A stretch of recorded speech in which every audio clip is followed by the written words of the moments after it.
At 8 a.m. on February 26, OU's Black Emergency Response Team, also known as BERT, began a sit-in at Evans Hall. They presented the university with a list of demands, including the creation of a new multicultural center on campus, the implementation of a semester-long diversity training class, and the resignation of Provost Kyle Harper. Dean of Students David Surratt and Vice President for Diversity and Inclusion Belinda Higgs Hippolyte met with BERT leaders behind closed doors. As numbers grew, students were directed to the second and third floors. And as the day went on, BERT released a list of grievances against Provost Harper. OU Unheard tweeted documentation of Provost Harper's strengths and weaknesses as stated by the Provost Search Committee before his hiring. At 5 p.m., the end of business hours, an announcement was made that the doors would be locked and no entry of any kind would be allowed into Evans Hall until 8 a.m. the following morning. Protesters already in the building were allowed to leave. At 5:30, Interim President Joseph Harris returned to Evans Hall to continue negotiations with BERT behind closed doors. Protesters settled down or left for the night as unarmed police officers entered to maintain security overnight. Around 7:30, BERT emerged saying that not all of their demands had been met. As you guys have seen, that we have been talking to our higher administration about everything that's happening today and what we've asked. At this time, I can say that not all of our demands have been met, but we will still be here as long as we need to until those demands have been met. I know there's some people asking about resources. They can continue to bring resources to this door, as well if there's people talking about wanting to be in here that cannot at this time. There is a group in Beard Lounge, but let it be known that we will be staying in here until all of our demands have been met, and they have not at this time. Thank you.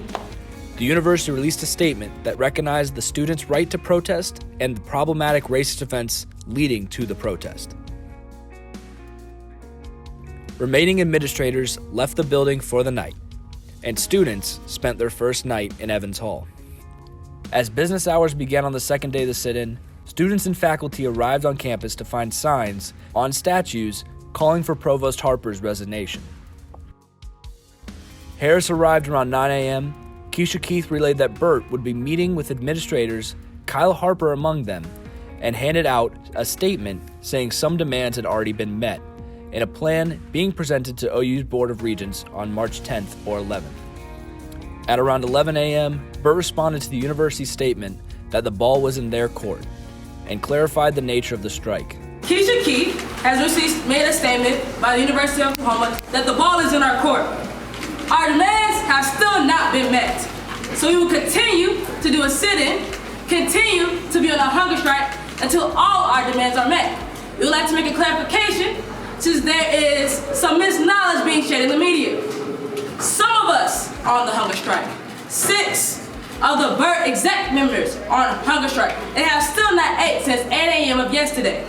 Not all of us are on hunger strike. The food here is to provide nourishment to those not on the hunger strike but are participating in the sit-in. Thank you so much. No comments or questions at this time. At noon, BERT met with Harper and possibly Surratt and Higgs Hippolyte at an undisclosed location. After the meeting, BERT reiterated once more that their demands had not been met, and the ball had always been in the university's court. At 5 p.m. sharp, university employees locked the door to Evans Hall, marking the end of the second day of the ongoing protest. At around 6:30, President Harris released a statement saying he will not meet the demands for Provost Harper's resignation.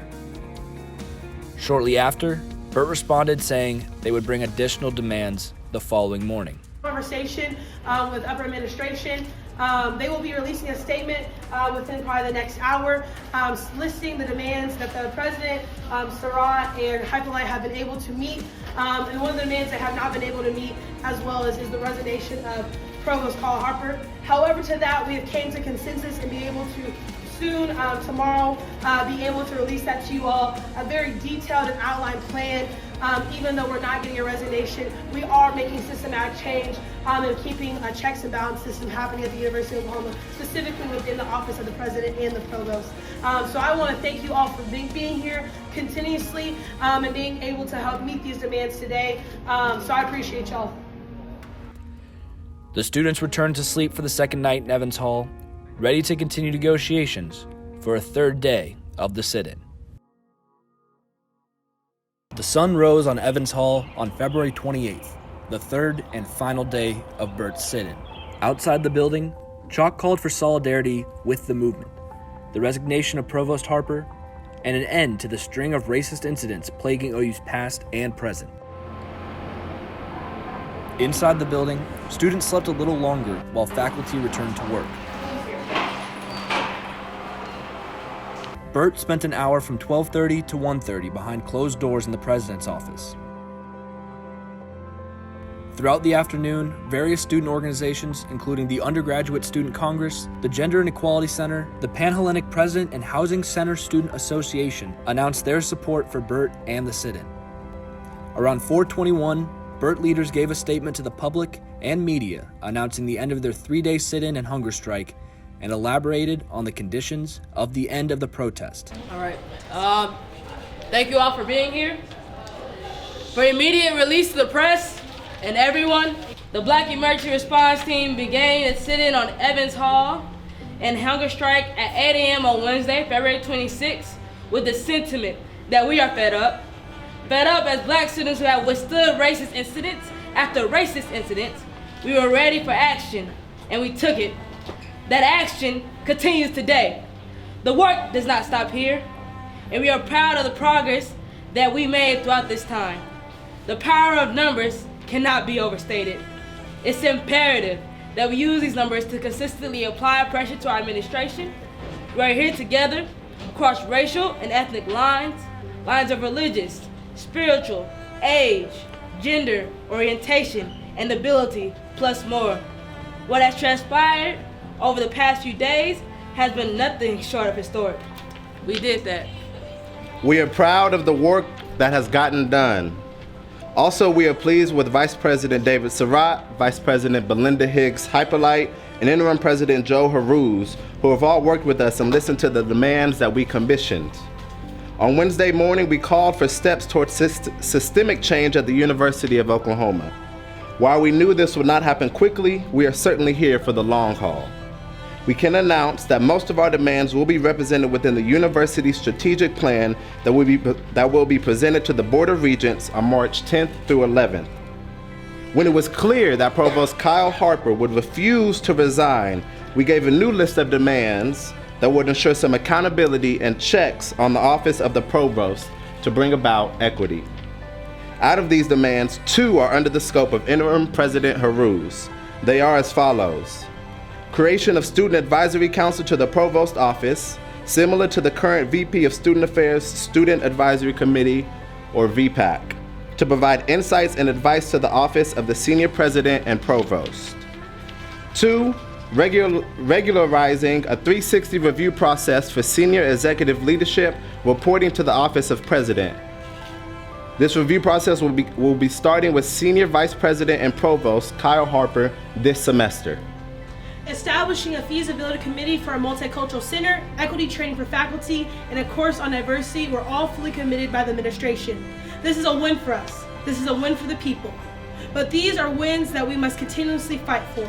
We must consistently put pressure on the administration to make it clear that we will not stay silent as long as marginalized students, staff, and faculty continue to be treated as less than humans.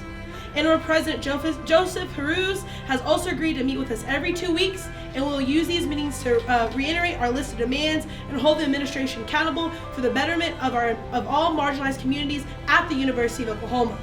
Due to legalities, the fact of the matter is that the ball is in the court of the Board of Regents now. The Board of Regents will meet from March 10th through 11th. Several open meetings will be held. We urge the entire committee to be present so they recognize the strength in our numbers. They will answer the question of whether they will value the lives, bodies, and voices of marginalized people at the University of Oklahoma. We look forward to them making the right decision. We have a meeting set with the Board of Regents during their planned session in which we will be present to work with them, how we've done with the administration over the past few days and years. And to the community, even though we sit in and hunger strike is over, the fight continues. We must remain resolved in our search for justice on this campus, for our well-being, and for that of the entire campus. The power of the people cannot be defeated. This place does not run without us as students. Know that, understand that, and brighter days will come. The Black Emergency Response Team will continue our work to collectively work with communities on the reasons why this does work. The beauty of us is power. We've seen that we can and must come together as an OU community. Faculty, staff, and students occupied this here building for the past 3 days and refused their bodies of the fundamental physical necessities to achieve a bigger goal. Together, we sat and slept on hard floors until a change was made. As Burt, we find this more than inspiring. It is motivating and encouraging to see the support not just in this building, but across the OU community and nationally through support on social media and beyond. Understand, this impact is much bigger than what you think. We have made changes of a lifetime, and we thank you all for your support. We love you, Burt. Appreciate you.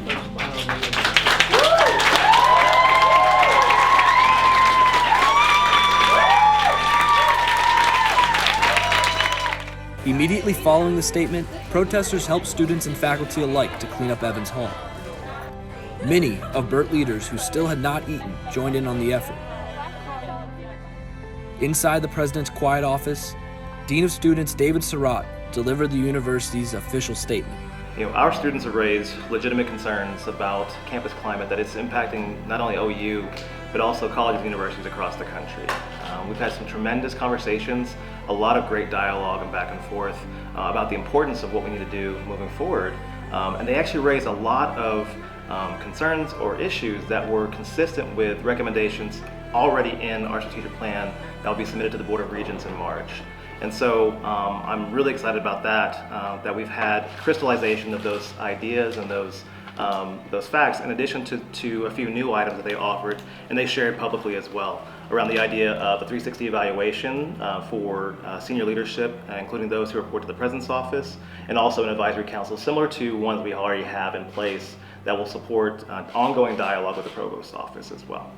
Now, Burt and OU's administrators look to March 10th through 11th, where OU's Board of Regents will review terms and procedures for moving forward.